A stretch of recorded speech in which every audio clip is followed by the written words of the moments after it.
Ассалаумағалейкум, құрметті қазақ елі, құрметті депутат мырзалар, қалдарыңыз қалай?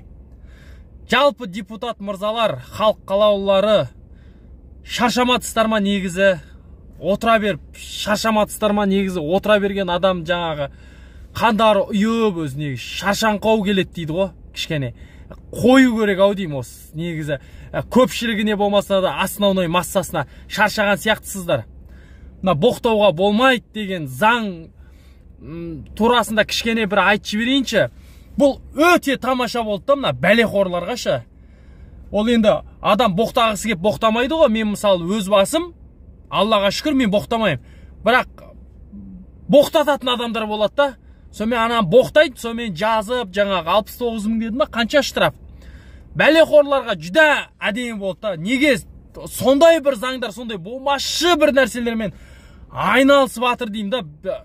Ел қалаулылары вообще мысалы. Мына Астанада тұрып атқанымызға қанша уақыт болды мысалы. Мен қаншама таныстарым бар, баспанаға қол жеткізе алмай жүрген.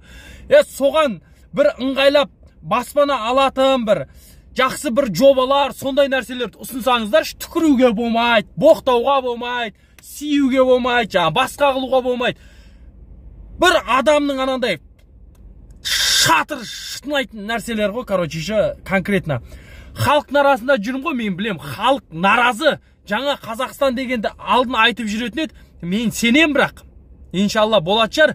Бірақ уже қазір халықтың көбісі айтады. Қойшы соны дейді. Сіздер сондай халықтың жағдайын жасайтын, бір халыққа пайдасы тиетін, сондай бір жобалармен айналыссаңыздар, айдалада болмайтын. Тек қана қарапайым халықты кеп қанауға мынаушы, түкіріп көшеде ұсталып атқан қарапайым халық. Ертең боқтап атса көшеде ұсталып атқан қарапайым халық. Боқтағанды мен де құптамаймын. Боқтаған әдепсіздік, көшеде түкірген де әдепсіздік. Бірақ ендіші білмей вообще сөзім жоқ. Одан да баспана жүйесінде жаңағы, мысалы 4 баласы бар, 5 баласы бар аналарға доходың жетпейді деп үй аламай шырылдап, тентіреп жүр мысалшы. Сол кісілерге одан да жаңағы жоба ұсынып, тегін бермей-ақ қойсын. Үйдің бағасы қанша? 30 миллион ба? 30 миллионды беріп, міне 30 жылда осы 30 миллионды бөліп төлеп таста деп.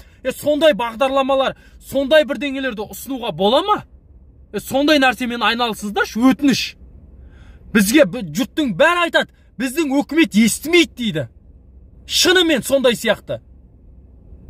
Қаның басыңа шабады, ойласаң.